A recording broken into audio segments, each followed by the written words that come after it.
We are very fortunate to have Brian Derdowski with us, formerly a King County Council member. If you want to learn more, by the way, about what we're doing right here on Scan Television, go to scantv.org. And if you want to learn more about what Brian's doing, go to publicinterestassociates.org. Is that right? Yep. Publicinterestassociates.org.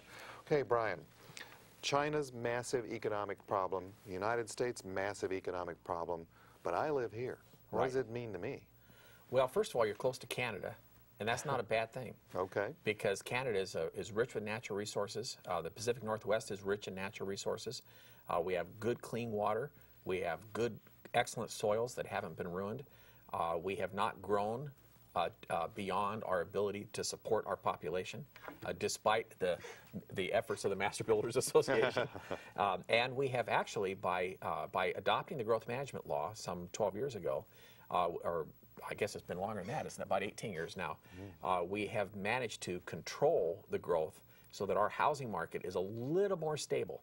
Now, we've peeled off about 14%, and I look for us to lose another 15%.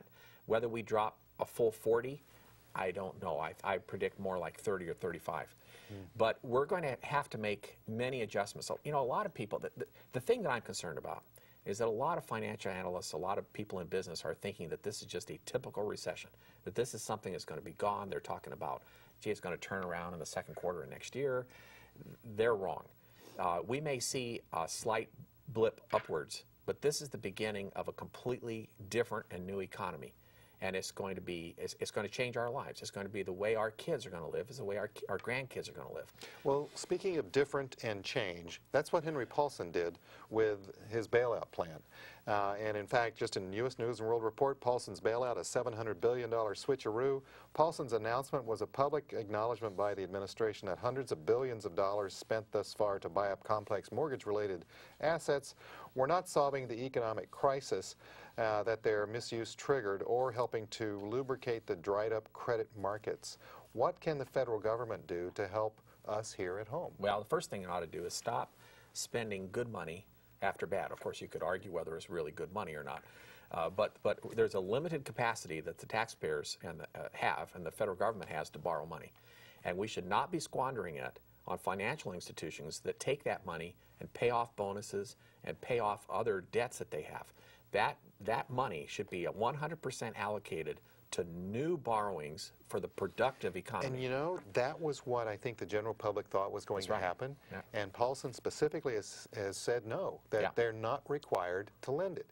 So if you're trying to put more money into the economy, and you put it out there, but you don't require them to lend it, how crazy is that? It is crazy. If you're looking at a 20-to-1 leverage, which means that there's 20 times more paper than value, the last thing you want to do is prop up that 20.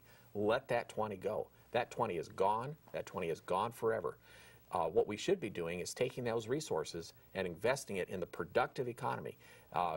Loans to the auto industry, that may make a lot of sense. Investments in infrastructure, but not the infrastructure that was designed in the 90s and in the last 10 years. Well, and certainly not the business practices that have gotten them into where the credit crisis didn't get GM into where they are. That's right. It's a whole new world. If one of the fears that I have is that the Democrats will say, well, the quickest way to get money into the states is to fund all these capital infrastructure projects. The problem is those capital infrastructure projects were based on the assumption of growth, of rapid growth. And the last thing we should be doing is investing, assuming there's going to be rapid growth. Instead, we should be putting that money into maintenance, into fixing the things we have, into making sure that that stuff continues to work. Because the availability of money, the availability of borrowings 5 years from now is going to be very different than it will now. And we'll look back on it and say, what did we squander our money on? If the highway developer lobby gets to build a whole bunch of highways out into the burbs with this investment money, we will have squandered that money as well as the $700 billion that went to prop up these institutions. Well, there are those who still think that the free market is the way to go. Even the one, you know, President Bush, who was really pushing what some are saying is a socialist approach to banking. In the Financial Times just today, signs of turmoil grow as the G20 looms. And here is a quote. It says, the outgoing U.S. president vowed to support efforts to bring greater stability and transparency to the troubled financial system, but warned it would be a terrible mistake to allow a few months of crisis to undermine faith in free market capitalism. There was a huge failure of regulation, not only on the part of President Bush, but on the previous president and the previous presidents before, to regulate a rogue industry. We haven't had a free market. I believe in a free market too. We don't have a free market. We haven't had a free market in years and years and years, because what we have instead is we've created government-sponsored monopolies, government-supported monopolies. The government has assumed the liability, so that if a company hurts you, the government regulation has preempted your ability to sue them. That's not a free market. If you had a real free market, if my house is flooded by the guy next door or the developer next door, I can go sue him and collect. Instead, the developer says, wait a minute, I followed the rules, and therefore you can't sue me. And our economy is riddled with this. We don't have, not only do we have direct subsidies, not only do we have what are called externalities, where costs are simply borne by the public and are never reflected in the price of the product. There are just, you and I have talked on previous shows about the subsidies that land use and development has had. Yeah. For every house that's built, there's about a $25,000 to $35,000 government subsidy that goes into supporting the infrastructure for that house. And that's not supported by taxes. It's not paid for by taxes. It's a subsidy from you and I. So what we have is a phony baloney thing that is not a free market.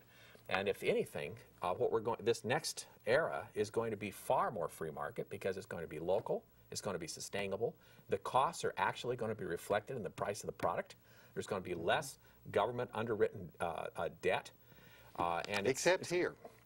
We just passed 17.9, and that's the minimum, 17.9 billion for some type of transportation system, and hundreds of millions of dollars of other local levies here in Seattle. And that was on top of what we already had. Brian, can we pay for this? I don't know. You know, the total debt in the state of Washington, with the school districts, the cities, the counties, the state, the works, the whole thing, is about $54 billion. $54 billion. State of California's debt is about $300 billion.